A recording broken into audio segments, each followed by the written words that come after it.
Il y eut une ferme, il y a un jardin. Il y a un lieu, ce lieu, et des temps pour ce lieu. Il y eut une ferme, un long temps d'activité. Plusieurs générations de sœurs y ont travaillé pour faire vivre la communauté. Il y eut un temps où nos forces manquèrent, un temps de silence qui, peu à peu, recouvrit ce lieu, un temps un peu sombre. Jean-Paul II a dit « l'homme est la route de l'Église ». Voilà, la route de l'Église, c'est l'homme. Donc tout ce qui est au service de l'homme, de l'humain, de la personne humaine, nous, on se sent forcément concernés. On ne peut pas tout faire, on est une communauté contemplative, notre vie c'est la prière, c'est le travail, c'est la vie en communauté, c'est l'accueil dans une certaine mesure, mais c'est vrai que ce qu'ils font, on ne pourrait pas le faire.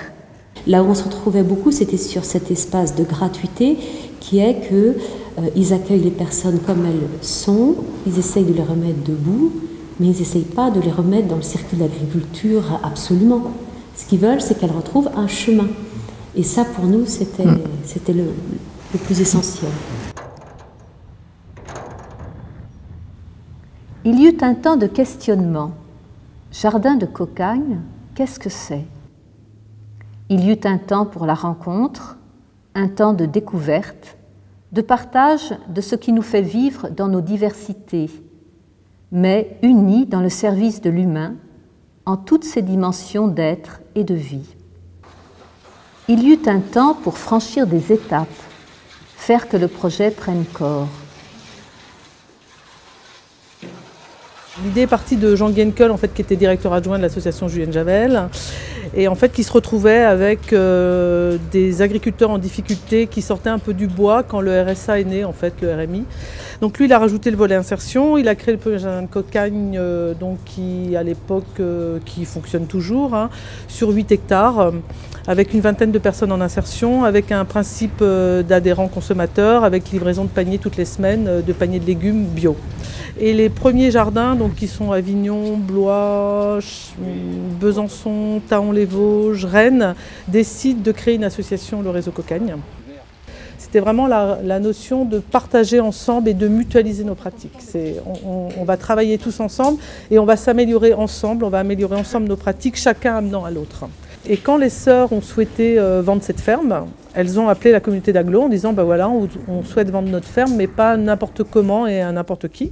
Est-ce que vous auriez des idées de potentiels repreneurs? Et la communauté d'Aglo, donc M. Le Gall, avec lequel on travaille toujours étroitement, nous a contactés en disant écoutez, ben nous on a quelque chose qui pourrait peut-être vous intéresser.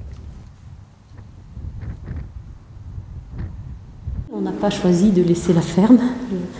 Je pense que c'est vrai que ben voilà, la diminution du nombre des sœurs, des forces, a fait qu'il fallait trouver une autre solution, mais d'un autre côté, la communauté est encore très dynamique et souhaitait vraiment garder à la ferme son caractère agricole. Je crois qu'elles ont construit la communauté, elles ont monté les tuiles jusqu'au clocher, et ça reste une idée forte que cette abbaye, on ne peut pas la démembrer comme ça. Il faut que, même si on se réduit, même s'il y a une certaine fragilité, on reste maître de ce qui peut en sortir. Qu'allait-on faire de ce bâtiment? Et puis c'est un bâtiment assez particulier, donc assez grand, alors qu'il peut intéresser des collectivités locales, mais plus pour des événements culturels, et qui nous ne rentraient pas tellement dans notre manière de vivre la vie monastique, où il fallait quand même un certain silence. Et puis après, rapidement, ça a été une question de personnes, en fait, de rencontrer en face de nous des personnes avec qui on pouvait vraiment partager ou se sentir sur une certaine longueur d'onde. On s'est dit oui, on peut aller plus loin, quoi. Ça, c'était très très beau. Il s'est passé à peine un mois entre le premier message que j'ai reçu et la première rencontre avec M. Henkel. Et c'est vrai que là, sur cette première rencontre, on a senti qu'il y avait quelque chose de possible. Alors après. Le projet a été accepté. Ensuite, il a fallu se rencontrer et décider comment on allait travailler ensemble. Entre le moment où on s'est rencontrés, donc on s'est rencontrés en 2009, et aujourd'hui, il y a quand même eu 4 ans de collaboration, de lenteur, de complications et de difficultés qu'on a travaillé, enfin partagé ensemble. On s'est beaucoup accompagnés, on a été beaucoup accompagnés par nos partenaires divers et variés qui nous ont épaulés dans cette difficile acquisition. Alors je pense qu'on a des valeurs communes, en effet, donc qui ne sont peut-être pas écrites de la même manière. Mais je pense qu'il y a l'homme au cœur de nos valeurs, et puis la terre, puisque mon sœur Josepha, qui a cultivé pendant 10 ans, elle a sa cellule qui donne sur la ferme et elle est tout le temps en veille. Et puis les sœurs ne souhaitaient pas aussi, parce qu'on est quand même très proche de l'abbaye, elles ne souhaitaient pas non plus avoir des gens qui un beau matin fassent une boîte de nuit. Voilà, donc il y a aussi un engagement moral qui s'est fait. Alors ça, nous, on ne l'a jamais signé. Enfin, on ne peut pas signer un papier en disant on ne fera jamais une boîte de nuit, mais en même temps, il y a un engagement moral. Elles savent très bien que ce projet, on le tiendra dans ce qu'il est. Enfin, les valeurs qu'on porte, c'est celles-ci, et on ne transformera pas ce lieu un jour ou l'autre en boîte de nuit, c'est sûr. Sur le fait que ce soit une femme et qui a essayé de comprendre ce qu'on vivait un petit peu, à travers les différents contacts, avec humour aussi, on a beaucoup ri, mais on a essayé de se comprendre, de comprendre ce qu'une communauté de femmes peut vivre, peut-être c'est plus... ou les peurs qu'on peut avoir, ou les réticences qu'on peut avoir par rapport à des changements, des projets. C'est vrai, le grand respect. Oui. Puis elle a une qualité d'empathie aussi, je dirais, elle sent les choses, donc elle y est allée aussi avec tout son cœur. Ça n'a pas été des négociations un petit peu techniques autour d'une table. Il y a aussi plein de choses qui se sont passées par cette empathie mutuelle de ce qu'elle nous voyait vivre, ce qu'elle nous sentait vivre, et nous, ce qu'on sentait qu'elle voulait vivre à la ferme. Donc ça s'est fait aussi beaucoup. Bon, je n'avais pas d'idée sur les communautés religieuses. J'ai rencontré des femmes extrêmement dynamiques, intelligentes, pertinentes, volontaires, batailleuses. Parce que c'est vrai que vendre cette ferme pour elles, c'était aussi perdre un élément de leur site, puisqu'en fait, alors, cette ferme ne fonctionne plus depuis 10 ans, mais la sœur Josepha, qui est encore présente, la sœur fermière, a fait fonctionner cette ferme qui permettait à la communauté de vivre totalement en autarcie.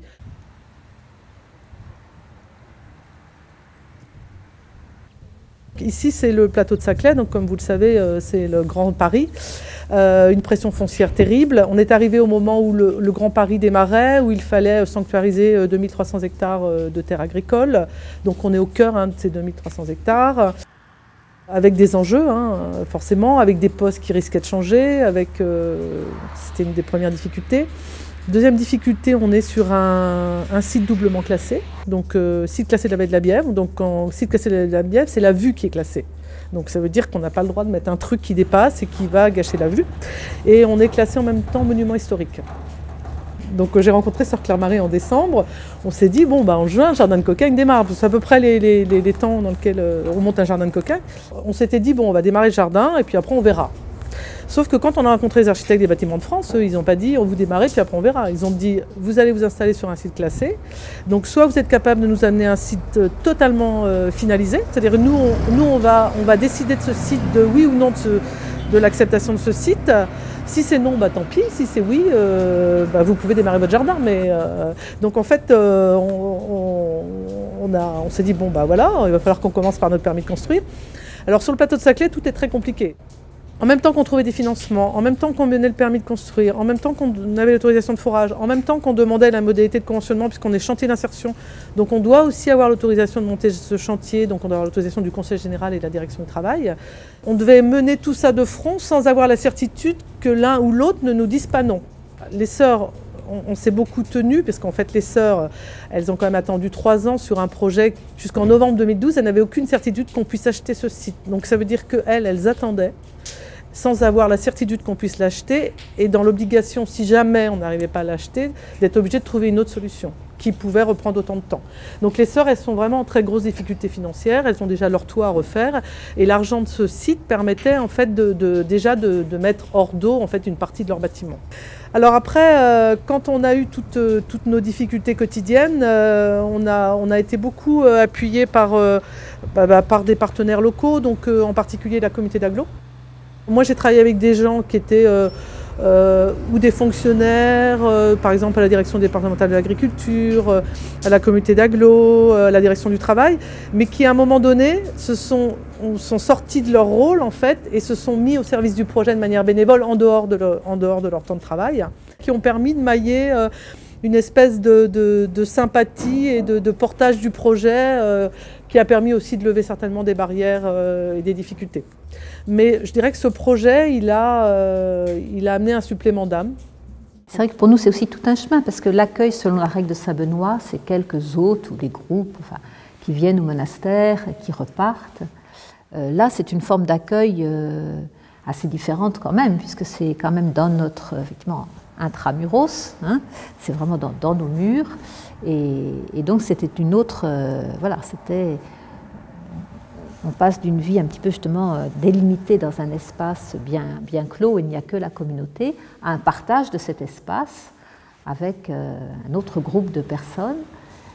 Donc c'était une démarche, et c'est justement pour ça que de sentir et là ça a été effectivement une question de rencontre, que le courant passait, parce que vraiment on peut dire ça comme ça, le courant passait, et qu'on pouvait envisager de franchir ce pas qui pour nous était quand même important dans notre histoire. Surtout, voilà, on est des moniales cloîtrés, donc il y a une idée aussi effectivement d'être seul dans notre espace.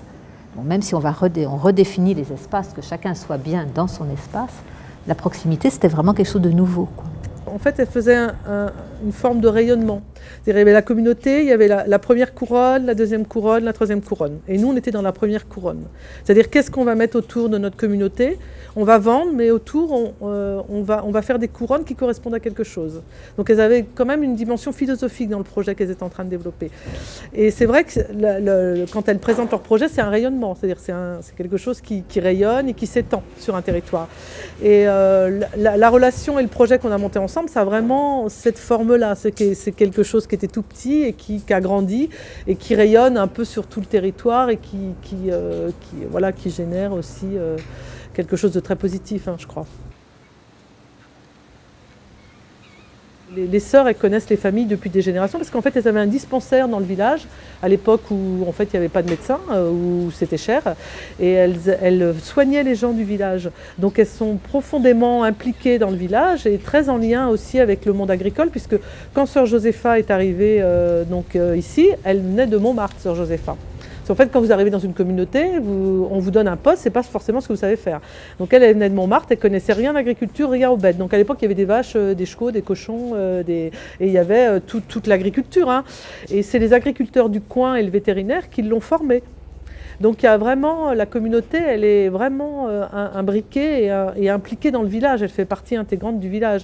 Et quand nous, on est arrivés ici, on est impliqué avec la communauté dans la vie du village. On est totalement... et on échange, et on discute, et on ne se sent pas à part, et on se sent pas... Et c'est d'ailleurs...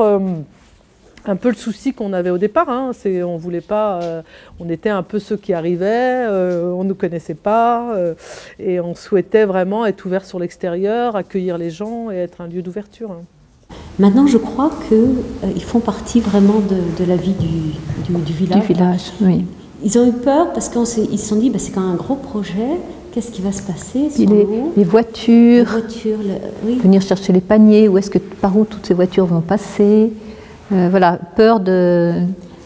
Et en fait, en voyant d'abord que nous, ça ne nous troublait pas plus que ça, et que les choses se faisaient à leur rythme, on n'est pas arrivé au point final, hein, de l'étape, mais je pense que voilà, ça a permis d'apaiser ça. Et puis c'est vrai que sur le plateau, ça bouge beaucoup, hein, il y a le Grand Paris qui arrive, et le plateau essaye de faire entrer en résonance entre l'agriculture, qui est une composante du plateau essentiel. Et puis, mais il y a d'autres composantes. Le monde scientifique. Le monde scientifique, le monde étudiant. Ce ne soient pas des entités effectivement qui s'ignorent, simplement qui se partagent l'espace avec des zones bien délimitées, mais qui est aussi des rencontres, des échanges. Et donc je me dis, les personnes qui viennent travailler au jardin de Cocagne, voilà, elles font maintenant, c'est bien qu'elles fassent partie de ce paysage démographique sur le plateau de Saclay. C'est encore une autre dimension qui sinon risquerait de passer complètement et finalement de ne pas être très humaine. Chacun, les scientifiques dans leur laboratoire, les agriculteurs dans leurs champs et les sœurs dans leur chapelle. Et voilà, et de se dire, tiens, il y a peut-être quelque chose, là aussi dans le respect de la vie de chacun, et de dire, faire plus que se partager l'espace. Donc tout ça, c'est harmonisé. Hein, on sent qu'il y a un vrai désir et que ce qui a été d'une certaine manière un peu imposé avec l'arrivée du Grand Paris et qu'il a fallu discuter, maintenant chacun essaye de le rechoisir. Visiblement, il y a des enjeux autour de nous et qu'il voudrait peut-être aussi, de notre côté, savoir qu'est-ce que nous voulons faire. Qui pouvons-nous être sur ce plateau ? On ne va pas faire quelque chose qu'on ne sait pas faire, mais accueillir des personnes dans le silence, proposer des espaces de réflexion, de se poser. Mais on reçoit aussi. On peut donner, on peut recevoir. Après, au niveau des infrastructures, du silence, il peut y avoir des risques. Mais d'abord, on est dans la zone agricole. Et puis, c'est aussi un défi. Donc, ça veut dire aussi qu'il faut se positionner, il faut réfléchir. Mais c'est aussi une chance pour la communauté. La vie monastique, ce n'est pas une entité qui ne bouge plus et qu'il faut protéger contre tout ce qui pourrait... Ça demande toujours beaucoup de discernement. C'est une richesse, c'est aussi peut-être un risque. Après, c'est à nous, en communauté ou seul, de dire, voilà, là, et puis de dire, qu'est-ce que Saint Benoît, essayer à travers le texte de la règle, qui est effectivement du 5e siècle, qu'est-ce que ce texte nous dit pour aujourd'hui ?